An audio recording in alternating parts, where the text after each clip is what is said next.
O Deus que é bonzinho, entre aspas, e que o mundo quer, não é o Deus da Bíblia.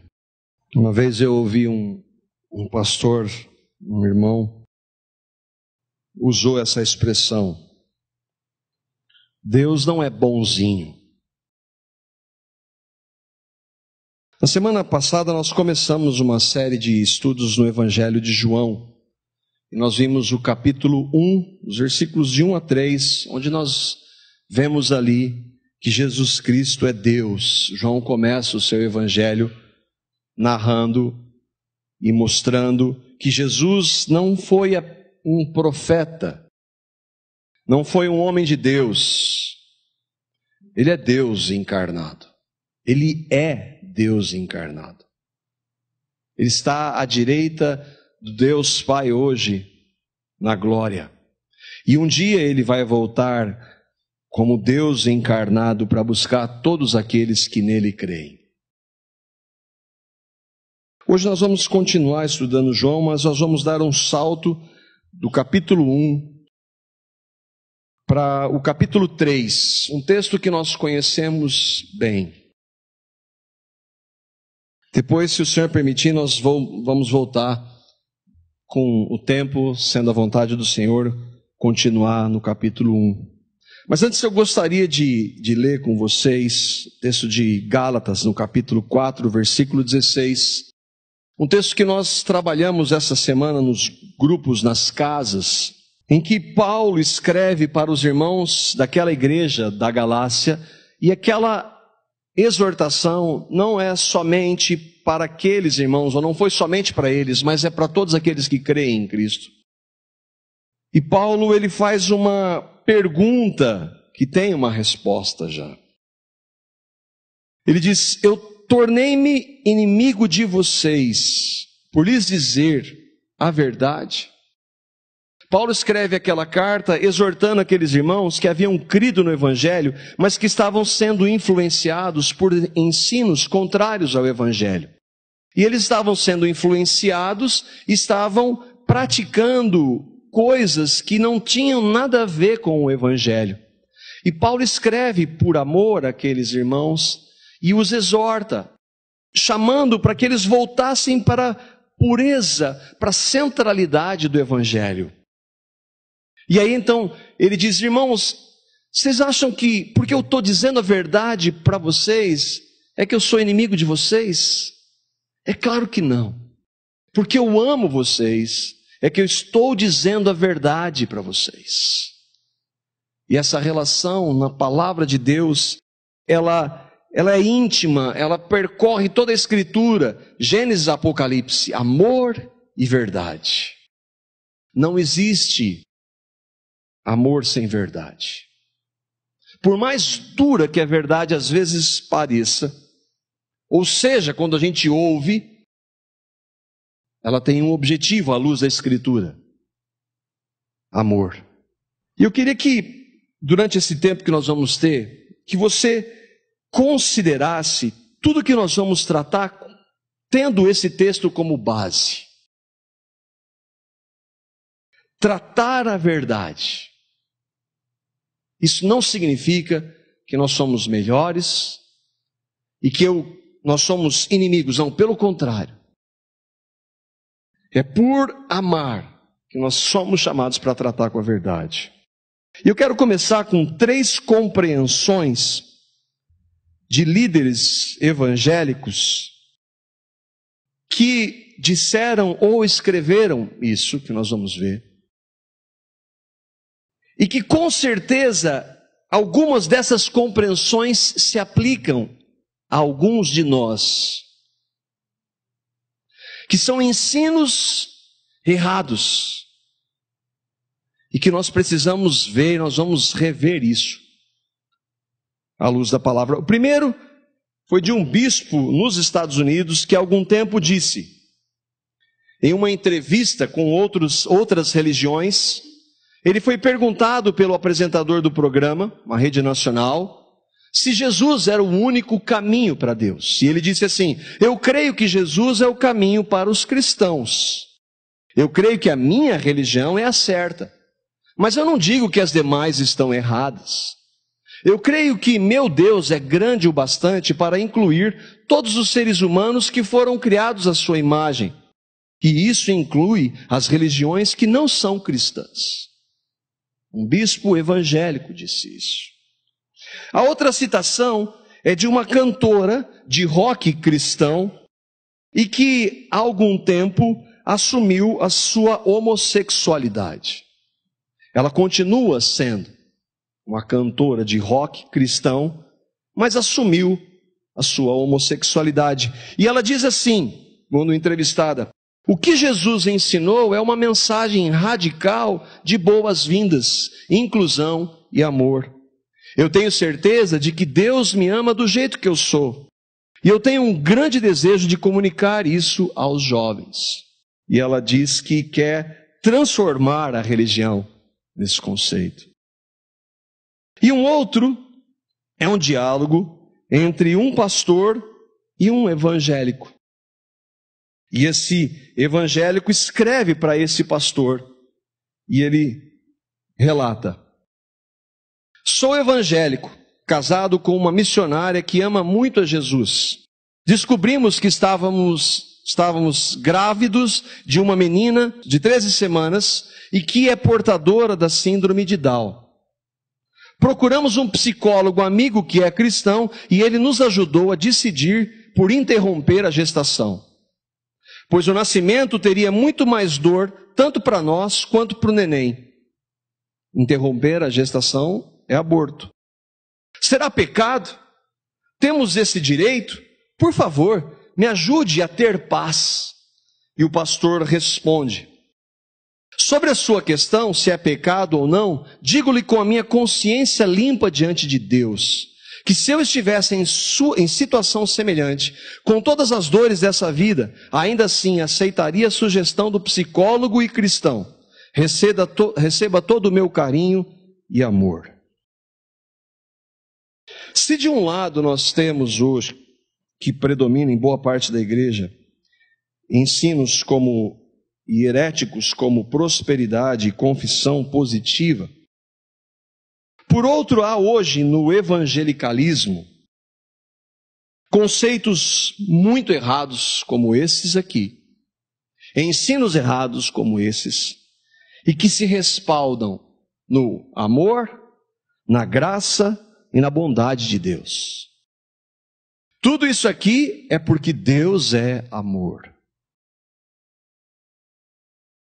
Provavelmente alguns, talvez aqui, pensem que por Deus ser amor, você pode fazer o que você quiser da sua vida. O fato é que o mundo entrou na igreja. Não na igreja daqueles que creem de verdade, mas os conceitos do mundo entraram. E nós, às vezes, damos ouvidos a esses conceitos. E não buscamos a resposta no único lugar que nós temos seguro, que é a palavra de Deus. Essas distorções vêm por falta de tempo com a palavra. Ao invés de eu buscar a palavra, isso é para mim e para você, termos tempo diante da palavra, dobrarmos os nossos joelhos e pedirmos para que Ele fale conosco, nós não fazemos isso. E quando ouvimos ensinos assim, nós achamos que eles são verdadeiros. É por falta de oração. Orarmos, termos tempo diante de Deus, meditarmos. E com isso, andando na presença de Deus, termos discernimento que é dado pelo Espírito Santo de Deus para saber que essas falas, por mais politicamente corretas que elas sejam, por mais bonitas que elas sejam, elas não retratam o Deus da Bíblia. E para nós podermos corrigir essa visão, nossa base, como sempre, é a palavra de Deus. Na dependência do Espírito Santo que ilumina a nossa compreensão para entendermos, e não somente entendermos, mas para obedecermos. Por que eu coloquei esse bonzinho lá no início? Deus não é bom? Ele é bom. Nós vamos ver alguns textos que mostram os atributos de Deus. Atributos são características. Como Deus é, já que nós não o vemos, pelo menos por enquanto nós não vemos Jesus face a face, nós cremos em Deus, um Deus que é Espírito. Como nós não o vemos, nós temos que ver o que a Bíblia diz sobre quem Ele é, e ela cita os seus atributos que são características desse Deus. E Deus é bom. A palavra diz isso no Salmo 34, versículo 8. Porque a ideia é, mas Deus é bonzinho, Ele não é bom, não, Ele não é bonzinho, Ele é bom. E, aliás, Ele é o único bom. Jesus disse que não há nenhum bom, senão Deus. Salmo 34, 8 diz: ó, provai e vede que o Senhor é bom. O Senhor aqui é o Senhor Deus, Jeová, o Deus Trino. Acontece que Deus não é somente bom, Ele é amor. Deus é amor. 1 João, capítulo 4, versículo 8. Está descrito de maneira clara. Deus é amor. É característica inseparável de Deus. Ele é bom, só Ele é bom. Ele é amor, e esse amor, o amor sacrificial, só Ele pode produzir. Ele é amor. Mas Deus também não é somente bom e amor. Ele é misericordioso.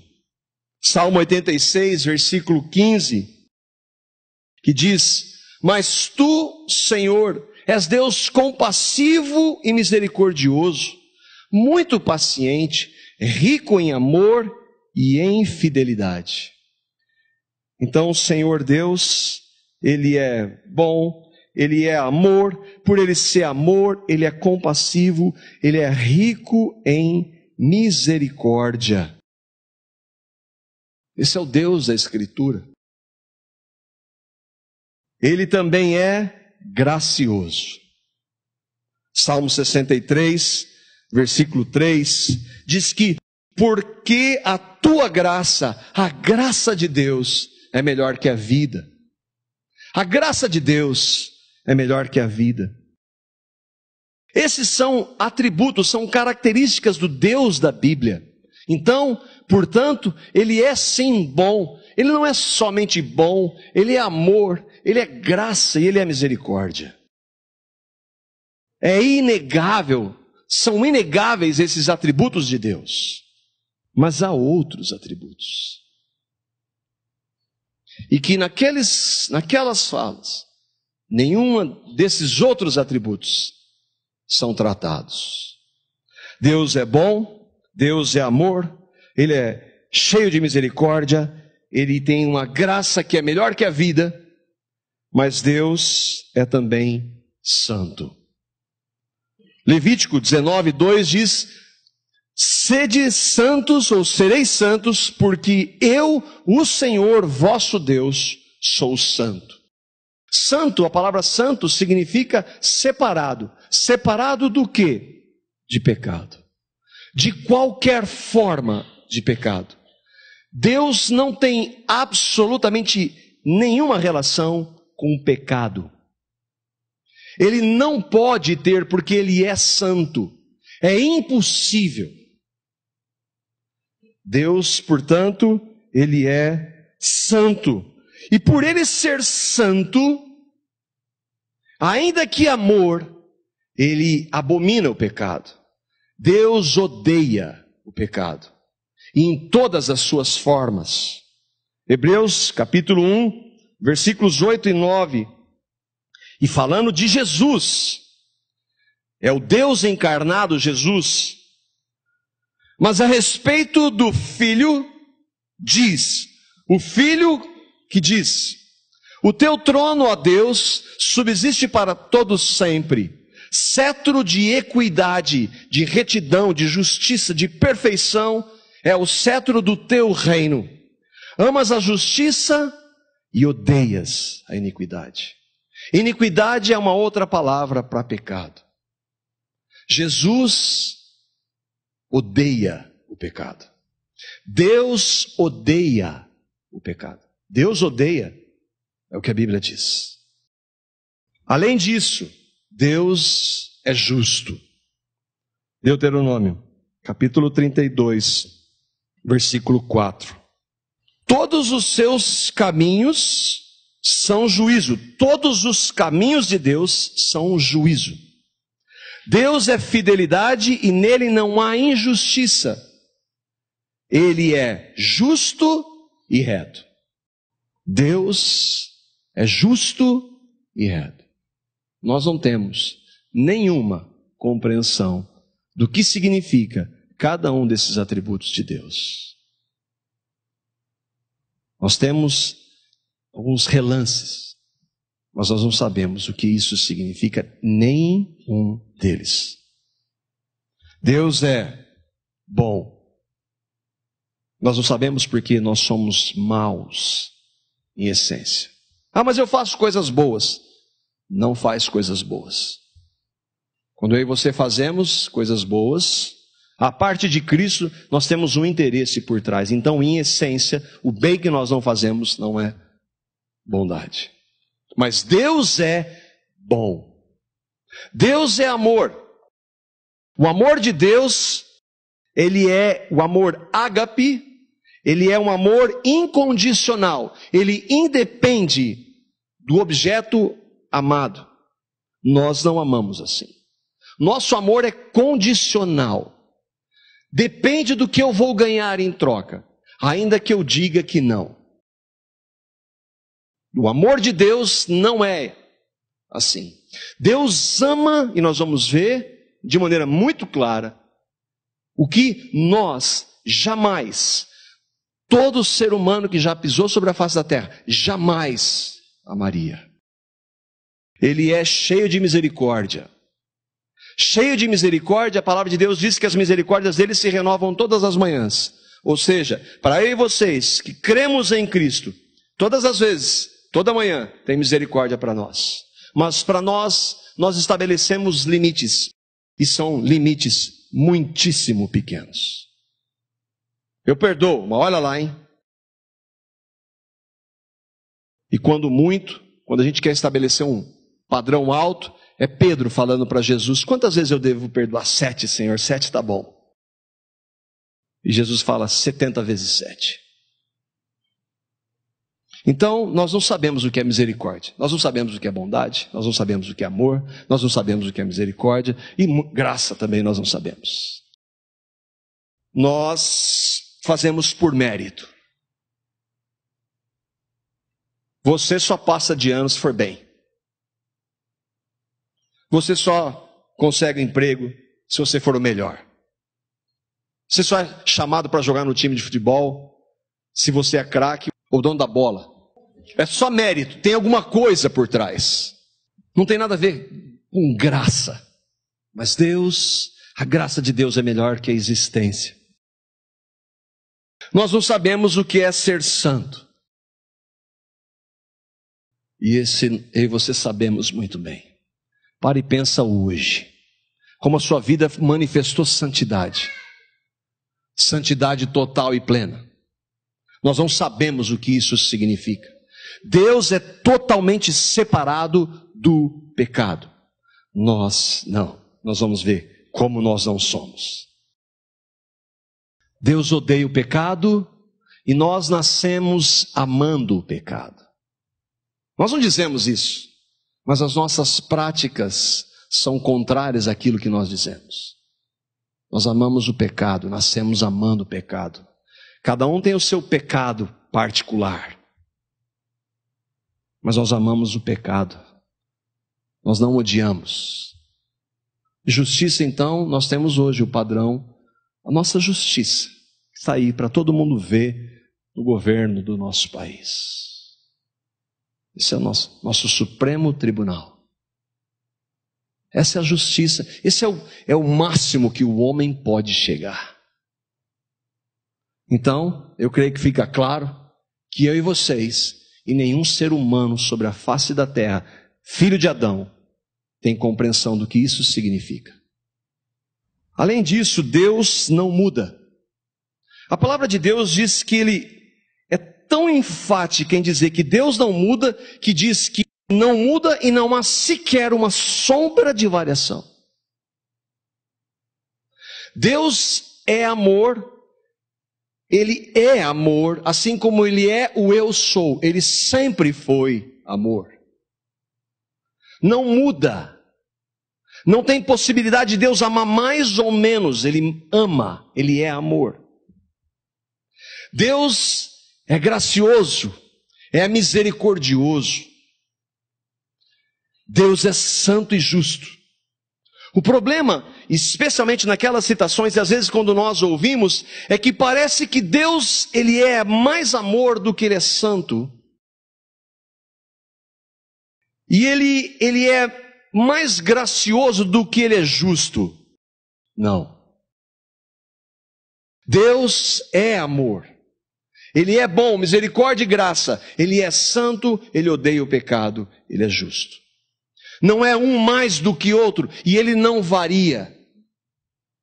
Deus é. O amor de Deus jamais vai se sobrepor à sua verdade. Porque Ele não muda.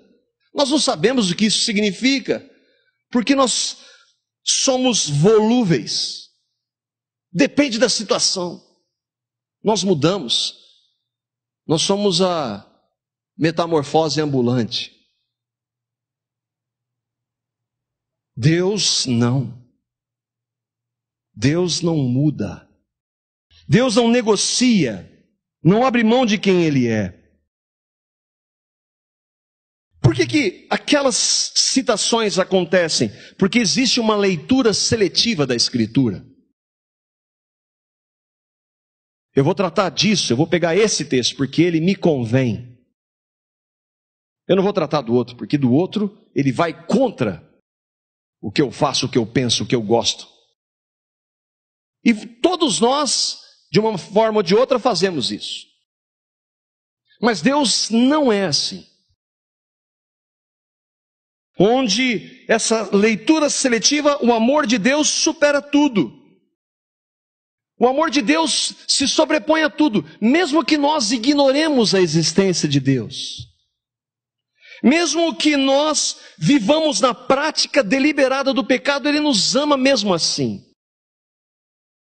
Mesmo que se rejeite a Cristo, por amor ao pecado, Deus ama mesmo assim.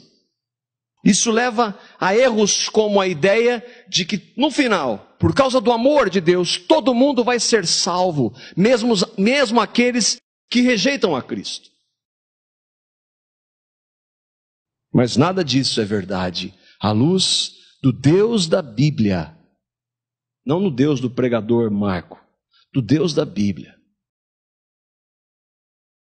E quando alguém se opõe a esses ensinos, como a gente vê, é legalista, fundamentalista, tem prazer em falar do inferno. Nenhum cristão tem prazer em falar disso. Mas se a Bíblia está dizendo que tem, então deve ser dito. Se Jesus falou para temer aquele que pode, para não temermos aquele que pode matar o corpo, mas fazer perecer no inferno tanto o corpo como a alma, e quem faz isso é Jesus, se Ele disse isso, eu devo dizer. Ele tem esse propósito, Ele mandou falar. Como Ele vai agir usando isso, eu não sei. Mas Ele usa, porque é a palavra dEle. É difícil isso, irmãos. Por acaso eu me fiz de inimigo por dizer a verdade? É isso que Paulo perguntou. A grande questão é como Deus concilia os seus atributos. Como é que o Deus que é amor é santo e justo? Como é que Ele pode ser santo e justo ou amor, sem ferir a sua santidade, a sua justiça e o seu ódio pelo pecado? Essas respostas dizem assim: não, Deus deixa para lá o pecado. Mas isso não seria justo. negaria a justiça de Deus, negaria a santidade de Deus. Como é que Deus concilia isso? E há um meio, um único meio. E esse meio, irmãos, não é pouca coisa, não é um conjunto de regras, não é uma religião, não é a religião cristã.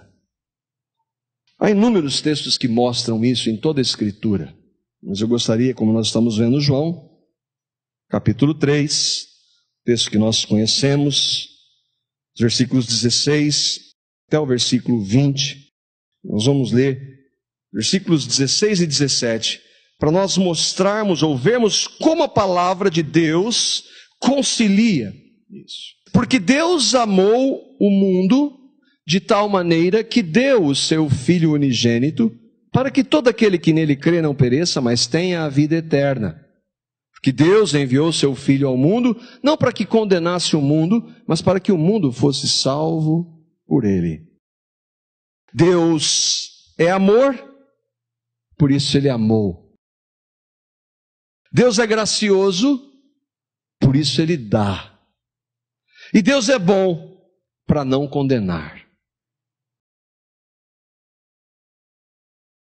Nós vemos nesses versos de maneira clara que Deus é amor, que ele é graça e que ele é bom. Mas Deus amou pessoas. O que tem de tão grandioso nesse amor? Aliás, afinal, eu e vocês, nós nos achamos boas pessoas. O que tem de tão grandioso em nos amar? Em Deus ter amado aqueles que recebem a Cristo? Romanos capítulo 3, versículos 10 a 12, vai mostrar quem Deus amou.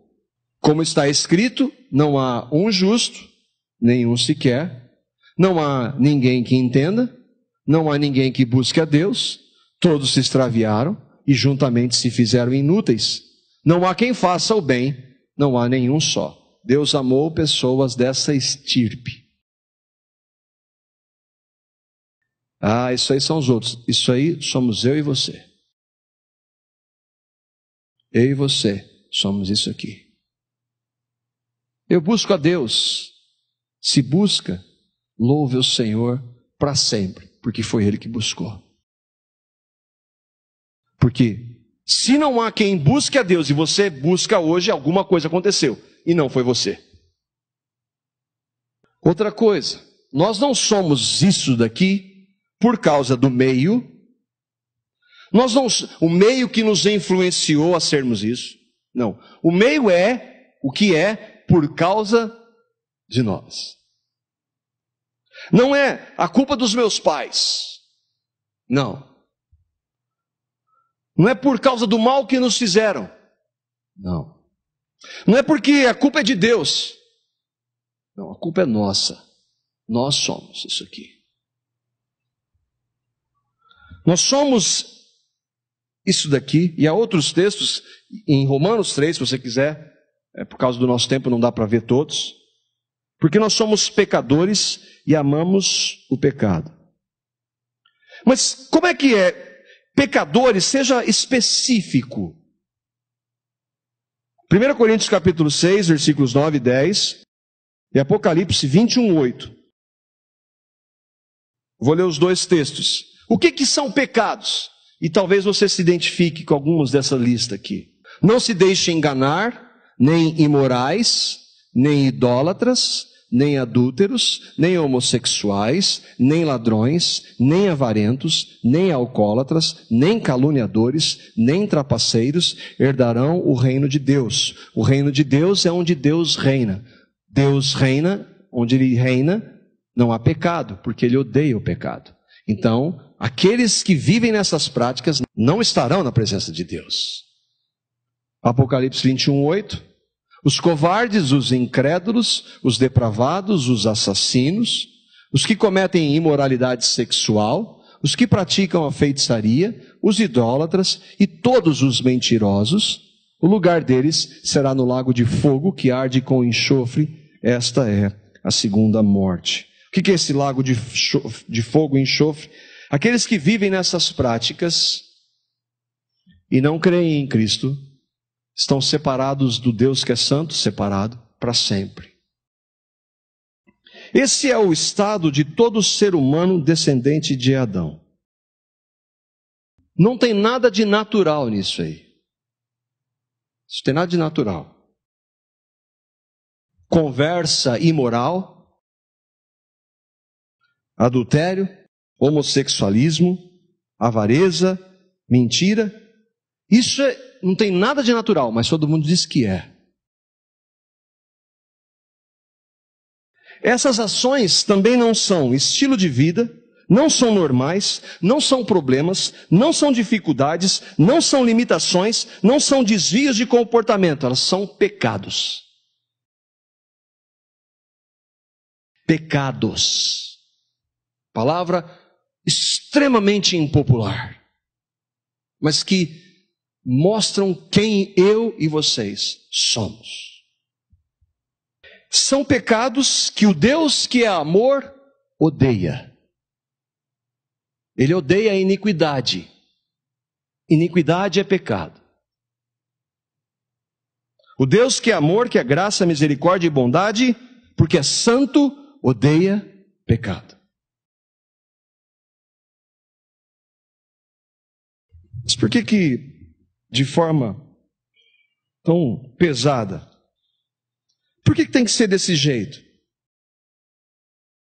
Para que nós entendamos quem Deus amou. Para nós valorizarmos o amor, a gente precisa saber quem Ele amou. Para nós valorizarmos o Evangelho, que é a boa nova, a boa notícia, nós precisamos ouvir sobre nós a péssima notícia, que nós somos pecadores e muito pecadores. E não há nada que nós possamos fazer para mudar isso. Se a partir de agora você decidir que não vai mais pecar, não resolve mais. Você não vai conseguir fazer isso. Mas os seus alguns milhões de pecados que você já cometeu, já separam de Deus. Não há religião, nem essa aqui, que possa mudar quem quer que seja. Deus deu o seu Filho, que é Jesus, santo sem pecado, por pessoas que não são justas, não fazem o bem, não buscam a Deus, amam o pecado. Enquanto eu e vocês não tivermos consciência disso, nós vamos entender plenamente o que é o amor de Deus. Nós vamos dizer aquilo, que você pode viver na prática do pecado, que Deus te ama. Você pode rejeitar a Deus e ver na prática do pecado que Deus te ama.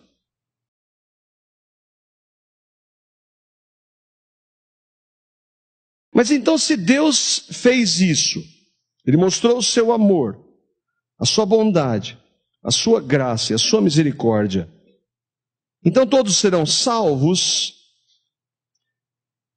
O versículo 18 do capítulo 3 de João responde: quem crê nele, Deus amou o mundo de tal maneira que deu o seu Filho. Quem crê nele, crê no Filho, que é Jesus, não é condenado. Mas quem não crê já está condenado, porque não crê no nome do unigênito Filho de Deus. O amor de Deus vai salvar a todos? Não. Quem crê em Cristo não é condenado. Mas quem não crê, não é que vai ser condenado, já está condenado por causa dessa realidade de pecado que eu e você nascemos e cometemos.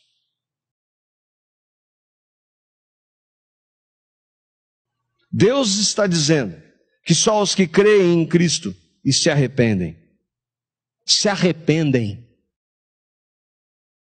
É impossível alguém que crê em Cristo, quando peca, dizer que é normal. Ah, Deus me ama, então eu vou fazer assim mesmo. Pecaremos, pois, para que essa superabundante graça abunde? De jeito nenhum. É impossível, não porque alguém diga, mas porque o Espírito Santo que habita naquele que crê não compactua com isso. O que é receber a Cristo? Nós vimos que nós somos pecadores, que nós não podemos mudar isso. Mas a palavra de Deus diz que Ele amou pecadores, que deu o seu Filho por esses pecadores. E todo aquele que se arrepende dos seus pecados, crendo em Cristo para a salvação, recebe o perdão dos pecados por amor e de graça. Foi isso que Deus fez. Isso Ele fez por amor, de graça, e porque Ele é misericordioso, e porque Ele é bom. Mas todos são salvos? Todos recebem? Não. Deus não pode aceitar o pecado porque Ele é santo. Mas em Cristo nós vemos a justiça de Deus. Ele é justo. Eu não posso aceitar você, Marco, porque você é um pecador. Mas eu mando o meu filho sem pecado no seu lugar. Ele morre a morte que você deveria morrer, pelos seus pecados. Ele paga a sua dívida. Nele eu cumpro a minha justiça. Se você o receber, você é justificado, eu te aceito. A parte dele, isso é impossível. Como é que Deus concilia? Em Cristo. Em Cristo.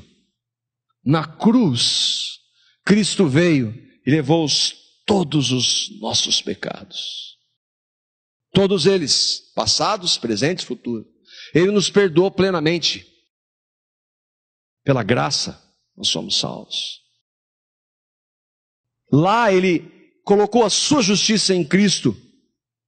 Agora, se nós não recebemos a Cristo, a justiça dele está sobre nós. E se está sobre nós, nós somos condenados. Mas Deus, Ele fez isso, mostrou seu amor, sua bondade, sua graça, sua misericórdia. Por que a maioria dos que ouvem rejeitam? Versículo 19. A condenação é esta, que a luz veio ao mundo, mas os homens amaram mais as trevas do que a luz, porque as suas obras eram más. Por que as pessoas não recebem o evangelho? Porque elas amam o pecado. Amam o seu pecado. E elas amam o seu pecado e querem viver na prática do pecado. Então, para viverem na prática do pecado e serem aceitas por Deus, elas mudam o conceito do amor de Deus. Deus, tendo enviado o seu Filho ao mundo por amor e graça, misericórdia, o homem prefere o pecado. Aquela lista de pecados, rejeita a luz que é Cristo. Por quê? Como o homem pode continuar amando o pecado e rejeitando o amor de Deus? Versículos 20 e 21. Porque todo aquele que faz o mal odeia a luz. E não vem para a luz para que as suas obras não sejam reprovadas. Mas quem pratica a verdade vem para a luz, a fim de que as suas obras sejam manifestas, porque são feitas em Deus. Todo aquele que pratica o pecado odeia a Cristo. A luz. Odeia a Deus. E não vai para a luz.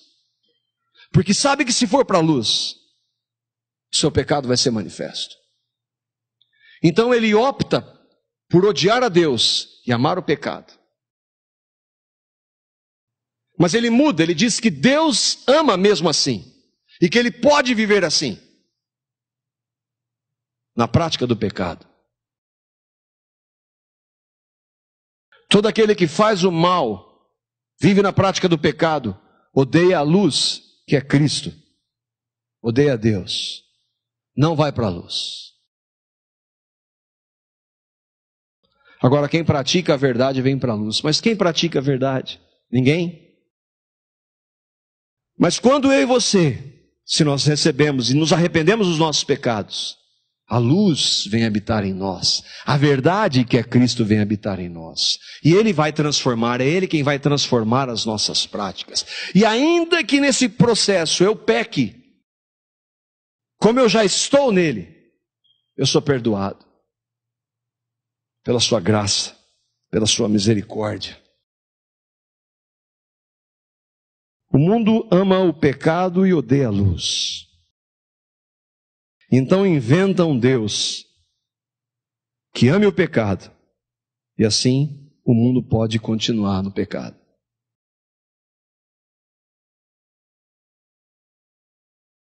Em Cristo, Deus executou a sua justiça por pecadores como eu e você. Só há um meio, Cristo. Se eu e vocês não nos arrependermos crendo em Cristo como pagamento pelos nossos pecados, que Ele fez na cruz, por amor e de graça, nós estamos condenados, justamente condenados. Só há um meio. Esse meio é Jesus Cristo. E aí, não importa, mas eu sou muito pecador. Você não sabe como eu sou pecador. Você não sabe quantas vezes eu cometo esse pecado, eu já cometi esse pecado. Você não tem ideia. Eu não, mas Ele tem. E o amor dEle e a graça dEle, quando há arrependimento, não há limite de perdão. Quando o impedimento é nós amarmos o pecado. Mas quando eu digo, meu Deus, eu sou isso, tem misericórdia de mim, eu me arrependo dos meus inúmeros pecados, eu recebo o teu Filho. Ele pega os nossos pecados, lança no mais profundo abismo. O Deus que é Deus não se lembra mais deles. Na minha vida abundou o pecado, mas onde abundou o pecado, para aqueles que recebem a Cristo, superabundou a graça. Você já recebeu a Cristo? Houve um momento na sua vida que você reconheceu que é um pecador e foi diante de Deus e disse, Senhor Deus, a tua palavra diz que eu sou esse pecador e eu vejo isso nos meus atos. Eu sei que o Senhor odeia o pecado. Mas a tua palavra diz que o Senhor me amou mesmo assim. Que deu o seu Filho sem pecado, Deus encarnado por mim, então pecador. Tua palavra diz que Ele lá na cruz levou o meu pecado. No sangue derramado Ele me purifica de todos os meus pecados. E na sua ressurreição Ele me deu uma nova vida. Eu recebo a Cristo como meu Senhor e Salvador pela fé. Se você crê nisso, aí você está debaixo do amor de Deus. Mesmo que nós pequemos, nós estamos falando de perfeição, não existe perfeição. Mas mesmo que nós pequemos, o sacrifício de Cristo e o sangue de Cristo é suficientemente poderoso para nos perdoar de todos os nossos pecados. Você já recebeu a Cristo? Não uma religião. Houve um momento que chegou e falou para ele, Deus, tem misericórdia de mim, me perdoa, eu creio no que Cristo fez por mim. Não tem palavras bonitas, é dizer isso.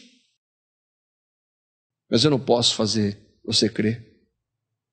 Mas quando nós lançamos a palavra, nós cremos no poder da palavra mediante o Espírito, e não há coração duro que Deus não quebre e quebrante e leve ao chão para que haja arrependimento. Esse é o meu desejo para você. Que o Espírito Santo revele a Cristo. Revele o seu amor, a sua graça e a sua misericórdia e a sua justiça lá na cruz.